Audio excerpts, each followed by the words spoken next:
Ladies and gentlemen, welcome to the Tag Podcast live this time around. Pretty cool, right? Yeah, super awesome. Yeah.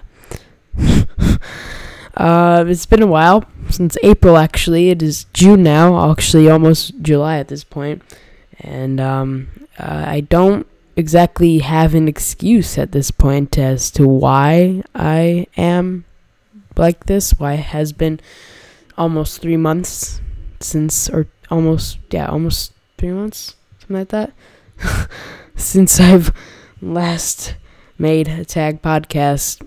I'm very sorry about that. But I hope I can get into it back soon. Renzo still isn't here. He's busy getting a new microphone so he could actually make some good audio.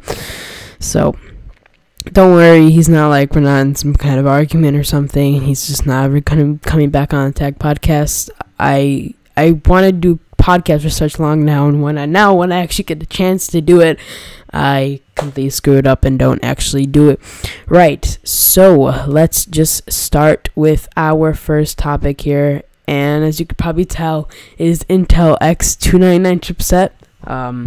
It is the brand new announcement Intel made at Computex 2017. Right, so let me just pop open. This is gonna be a long one. So let's get started. Right, Intel X299. So there's a lot more news I want to talk about. If we can't get through everything in the next 20 minutes, then I guess the stream will have to go on for longer than 20 minutes. Right, let's get started, shall we? So Intel X299. For those of you that do not know, every 3 years or so, something like that, Intel launches a brand new chipset. These chipsets are supposed to be bigger and better than the consumer grade chipsets. So like how we have our Intel cores, like, you know, we have our i3, r5, and i7s. Those are the regular ones. These chipsets, like X99 was the last generations, these are for more like focused towards people with servers and stuff like that. And so they're bigger chips, bigger CPUs than the regular ones. And that's pretty much it. Right, so I am on the Intel Arc website right now. We're just gonna get through this as quick as possible. I'm gonna show you guys this quickly. Hold on, let me just adjust the window. Yeah, you can see OBS. Isn't that fun, right? Alright. So here it is, X299 chipset. Let me adjust this window a little bit better so you guys can see a little better. Okay. Almost good. I don't want you seeing my dock. It's just random dock. Alright, there we go. I hope you guys can see it. Right, so I'm on Intel's website. I'm reading straight off Intel Arc, which is Intel's platform. Actually, this is Intel's website, not Intel Arc, sorry. Right, X299 chipset. Let's get right into it. So there's a lot of controversy surrounding X299 chipset. I'll get to that later. For now, I'm just going to read a bit of the information that Intel has to offer with us. So, obviously, I'm going to have to explain some of the stuff here. Right, so launch date, Q2 2017. The first half, I'm pretty sure, is already ready for pre-order. If not, they're already out. So, yeah, status launch. There you go. I'm just blind. Right, so lithography is 22 nanometer. That's the technology they're using. It's how small. Nanometers, that's really tiny.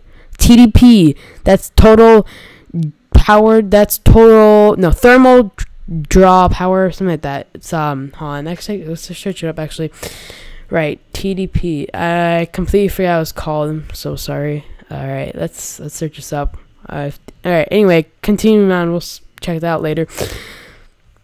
Supports overclocking. Yes. So for those of you that do not know what overclocking is, it's if you have a processor, you can increase the performance of it, or in this case, increase the gigahertz of it to obviously give you more performance, right?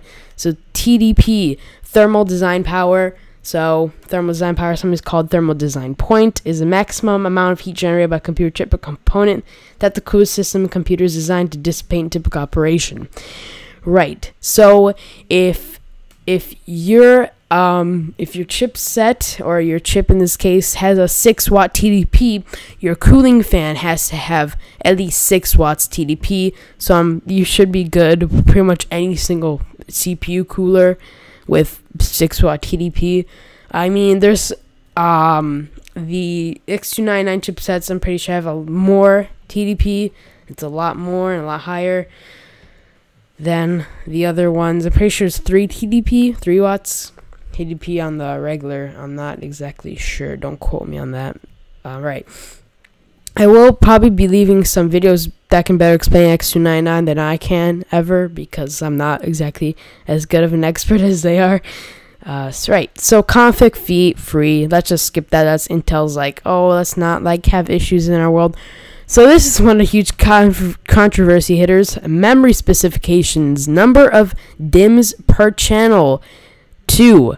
So in the X299 motherboards, okay, so first of all, the one that I'm talking about right now is actually the Kaby Lake one, Kaby Lake X, and we also have Skylake X, which can actually support 4 DIMMs per channel. So DIMMs per channel, that's your RAM, okay? So if you have an 8 RAM slot motherboard, and that's pretty much what most of the X299 motherboards are these days, now that they're recently released, you can only use half of the memory on that motherboard. That's right. Instead of being able to use all 8 of the slots, you only get to use 4. All because of the number of DIMMs per channel. So per one channel is, if you ever have a motherboard and you have 4 DIMM slots and one's one color, 2 are the one color and 2 are the another color, that's 2 of those are your channel. They're one color, and your motherboard shows which one's the main one. So it's why you can only use half, because it only supports 2 channels, which means you're going to support 4 total sticks of RAM.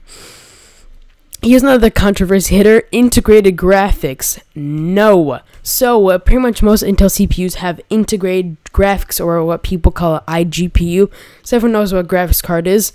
It's better than an integrated graphics, but for those people that cannot afford, or do not want to have a graphics card, they could plug in an HDMI cable or whatever into their motherboard, and they could use the iGPU from their CPU. Now, obviously, it's not going to be as powerful. Sorry, on their CPU. They're going to use their iGPU on their GPU.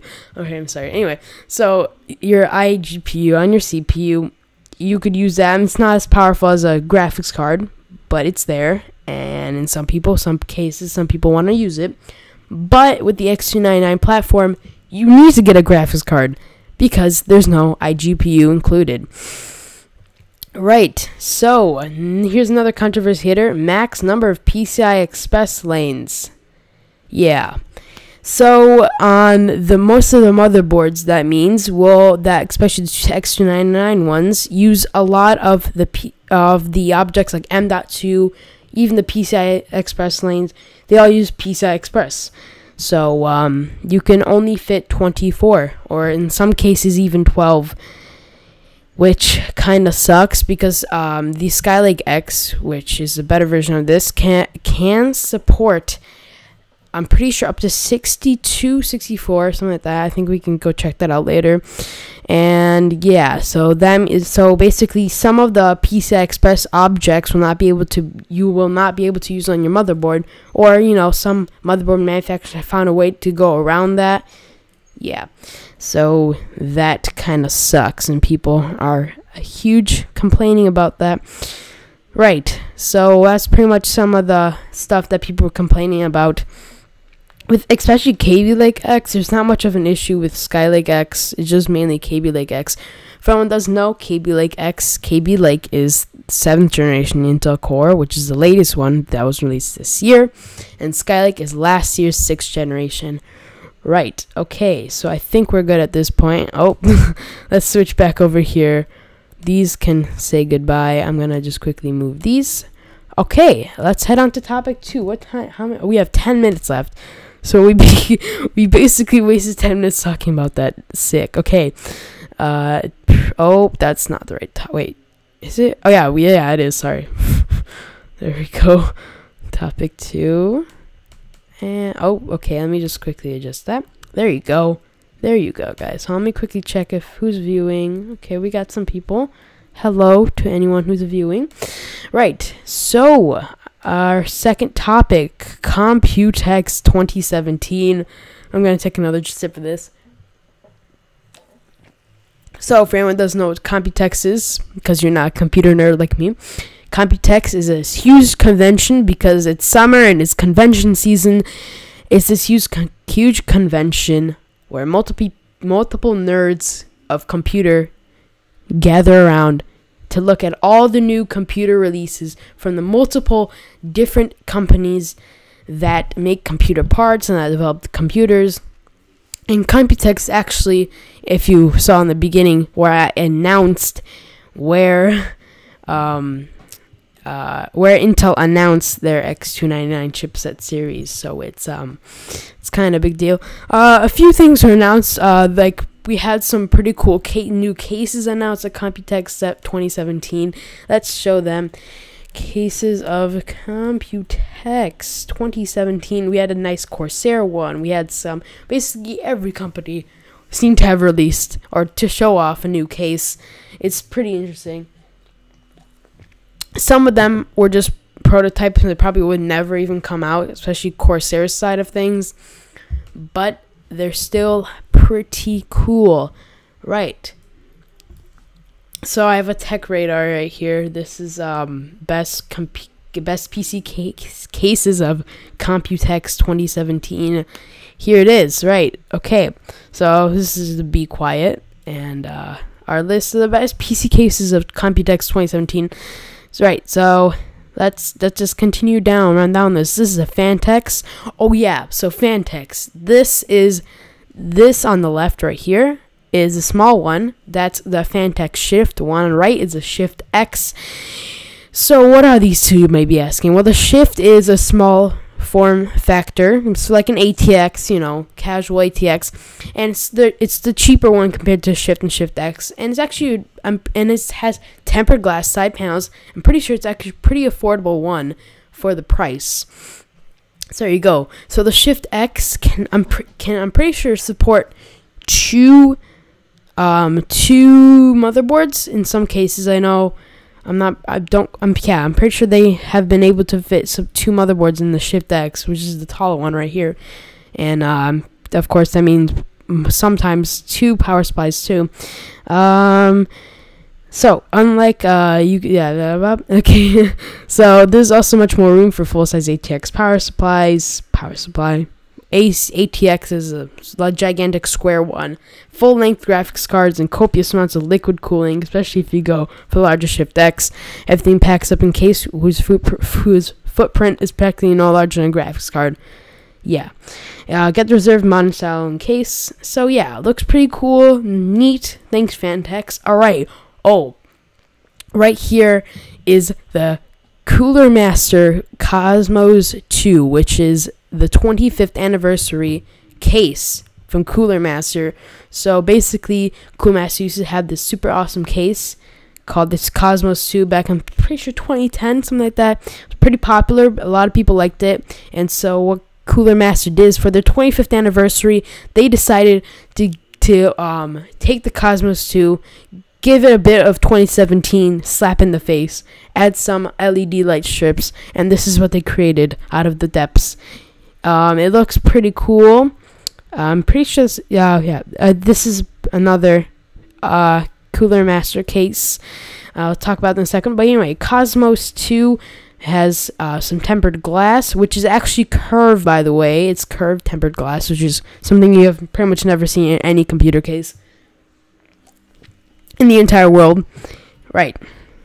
And of course, blue LED lighting and a much lighter aluminum frame. So, scrolling down, this is the H500P, which is, of course, based off their HAF series, of course, Cooler Master. So, as you can see, this case can fit gigantic fans. That's 120 millimeter. I have no idea at this point, but they're two gigantic fans. So this is these. I'm pretty. This says this entire series Oh yeah, the series use of 200 millimeter fans and in very modern industrial design. So these two are 200 millimeters. That's 120 millimeter. That's a 200. Insane, right? So this is all about airflow and getting good airflow. Obviously, they did water cool their CPU, as you can see right there, but you still have very good airflow, especially with 200 millimeter fans and a nice open air case like that. Pretty cool. Another good looking case too. Right. So over here is the Cosmos C700P, which will true succeed the Cosmos 2, as it says right here. So basically, this is an anniversary edition. This is just let's make another Cosmos. So this is the Cosmos C700P. It looks a little bit similar to the Cosmos, except it doesn't have that little front. So let's go on up. Here's the Cosmos 2 anniversary. And here is the brand new C700P. I'm pretty sure that tempered glass is also curved. I'm not exactly sure. But it still has a similar design with those little handlebars on the bottom and top, except the front's a little bit different. Right. So, Corsair. Okay. Ready for this? This is the Corsair Slate. A gigantic case that can support 2 motherboards. Yes, 2 computers in one gigantic case. Now, this is just a concept. It's actually just called Concept Slate. If people don't know if it's actually going to come into market, Corsair themselves don't even know if it's going to come in market. But yeah, the concept is big enough to have dual radiators sitting side by side. So that's insane. What's more, there's plenty of space. Has 2 separate water-cooled systems in the same chassis. Oh, and there's a ton of curved tempered glass on all sides of the case, which looks absolutely stunning. That little Corsair logo on the front is RGB, by the way. Cycles through that. And of course, look at those fans. Look at all of the fans. You must have really good airflow on that. There's also this Concept Curve, which is another concept that probably won't even come to market by Corsair. It's basically what Corsair's done is they're just showing off what they can make, but they probably won't bring to the masses. So this right here is carbon fiber wrapped all around the case, and I'm pretty sure they said that it costs $20,000 or maybe $2,000 more. I'm not exactly sure. Somewhere around. I know it was in the thousands though. It was pretty expensive, insane case. It does look kind of weird, but carbon fiber, so yeah. Be Quiet introduces their Dark Base 900. So they have a Dark Base 900, but it's black, and it's just all black. As Be Quiet is known for their black cases, but they decided to release a white edition. It looks pretty cool too. White cases look pretty cool, and I actually like white cases, right? So, and it says that they say that it's easily one of the most attractive and modular PC cases at Computex, designed for complete customization and stuff like that. Right. Be Quiet says to only plan to produce 2,000 units as part of the limited run of special white edition. Right. So this could be a very rare find. If you decide to go get one, go ahead. Inwin. Okay, Inwin designed some pretty interesting cases. And here is just an example of one of them. So they decided to take one of their classic cases, and it's called the Inwin 801 right here. 806. And it takes wood and tempered glass together to give this. And it actually looks pretty good. Surprised it can actually pull something off like that. Make it all wood like and stuff. Pretty insane. Looks pretty cool. Nice job, Inwin. Okay, Silverstone. Oh, Silverstone has some. I haven't seen these yet, actually. I've seen a lot, but I haven't even seen Silverstone, what they have done here. So they have some new cases. This one's the Redline RL07. And as you can see, that is a sleek gaming style case with, of course, tempered glass. Because now it's 2017. You can't have a computer without glass or something to stick to your computer on the side. Okay? Right. So here we go. Of course, it has some LEDs because, once again, it's 2017. You have to have those LEDs. And there you go. It looks pretty good. Nice job, Silverstone. Okay, so next, we reached our 20-minute mark. That's insane. EVGA will make you go gaga over glass. So EVGA, okay, they don't really make cases. It's been quite a while since they have. So this is pretty cool to see that they have some new cases out. This is the EVGA DG77. Of course, a brand new case by EVGA. EVGA is known for just making computer parts like graphics cards, as you can see. And they don't really make CPU coolers. And they also announced some new laptops too, by the way. But anyway, they have their new PC case. And of course, it has tempered glass.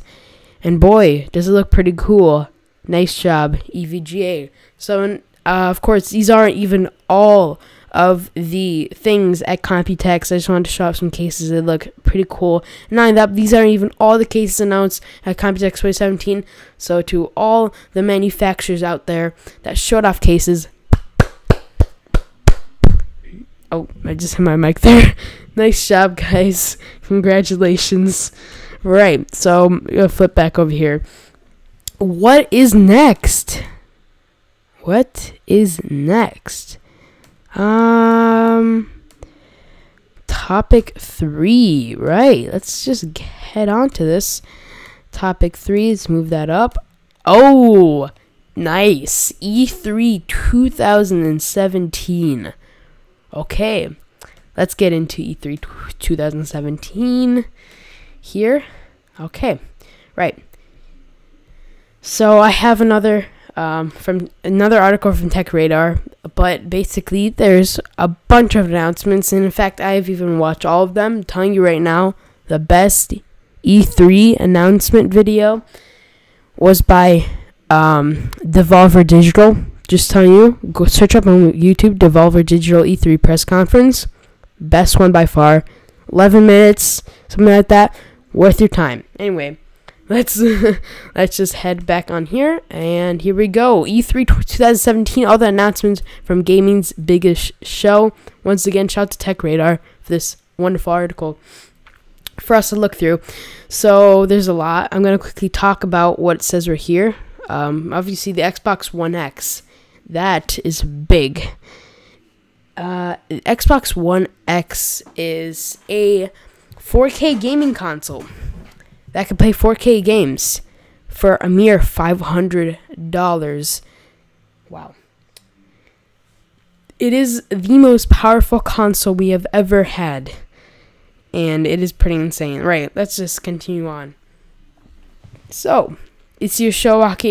Welcome a whopping 68,400 attendees. And of course, we saw Microsoft's Xbox One X, formerly known as Project Scorpio. So yeah, on sale November 7th at the price of $500 US, 449 British pounds. And in Australia, that's 649. Pretty sure that AU is Australia. Right. So there's a photo tour and stuff like that. Okay, so let's cut to chase. So here's what Nintendo announced. Metroid Prime 4 is coming to Nintendo Switch. So it has been years since we had our Metroid game. Everyone's been wanting one for quite a while. At least some people want one. And finally, after years, Nintendo announced a brand new Metroid on the Nintendo Switch. And, of course, a Metroid on 3DS right there. And a mainline Pokemon game is also coming to Switch. And it says at some point, they don't exactly have a release date or anything. Alright, so Super Mario Odyssey gets a new trailer and an October 27th release date. And the trailer looks pretty cool. You guys should go check it out. Just search up Nintendo's YouTube channel. They have all the trailers and stuff on there. Legend of Zelda Breath of the Wild, of course, 2 DLCs. I've already known about this for a while. And Rocket League. This is something I had no idea. Confirmed for Switch. Launches this holiday. Nice. So now you can play Rocket League while you're away, instead of having to play it on your PC, PS4, or Xbox One. Right. Let's continue. So, We, of course, Metroid, stuff like that. Super Mario Odyssey, stuff like that. Alright, so here's what Sony announced. Spider-Man for PS4's high-flying gameplay trailer debut. They announced some new Spider-Man. God of War, this one's nice. Release date for early 2018. New God of War. They have a little teaser for it. Look pretty cool. Let's hope it is good. It's also been a few years since we had a God of War game, so let's hope it's good. Of course, Call of Duty World War II, a new multiplayer trailer and stuff like that. We've already known about it for a while, as Activision has, of course, already announced it. Right. Destiny 2 on Sony systems will include exclusive content, because Destiny 2, of course, was supposed to be originally a PS4 exclusive, but now it's not. Right, 5 good reasons to buy PlayStation VR. I don't really need that. It's expensive anyway. VR is just expensive in general. And Sony PlayLink brings mobile and console gaming together. I have not heard of that. Let's go check out what that is. Okay, Sony PlayLink is a collection of smartphone-controlled games designed to entertain the whole family, including who might not usually play games. Titles include That's You, Hidden Agenda, Frantics, Knowledge Power, and SingStar Celebration. Okay, pretty cool. Ubisoft announced Mario and Rabbids Kingdom Battle and how it's coming to Nintendo Switch. There's an image of it right there, and this is just a bunch of images of it. Skull and Bones, Ubisoft's Ultimate Pirate Experience, Beyond Good and Evil, and Far Cry 5, along with Assassin's Creed Origins. So, pretty cool. Far Cry 5, of course, Beyond Good and Evil 2, and yeah. So, let's go. Continuing on to what was announced at the PC Gaming Show, and that was Age of Empires, Forza Motorsport 7, Gears of War, Lawbreakers, from the creator of Gears of War, and check out these 10 exciting games coming to PC. Let's check it out. So, apparently, it was a few games. So we have a few 2D platformers, stuff like that. Alright, nice. Right. Continuing. Okay, so continuing on here. We're gonna go scroll on down. Oh, Bethesda. Bethesda was interesting. They announced that Fallout 4 and pretty sure Skyrim 2 would no longer be having regular free mods, but rather they would have to be paid. You would have to pay for the mods, and that was just huge controversy. And of course, Nintendo is getting its own Elder Scrolls Skyrim, Wolfenstein 2 is coming out, The Evil Within 2, and of course Fallout 4 VR and Doom VR is coming also. So, here's what Microsoft announced. Of course, the Xbox One X, let's skip through that. Original Xbox games from the original Xbox console will be backwards compatible with the Xbox One family. So if you have an Xbox One console, you can be able to play your Xbox games. I'm pretty sure you'd have to buy them from the store, though, because, it's Microsoft. Forza 7 launches on October 3rd for Xbox One X, Xbox One,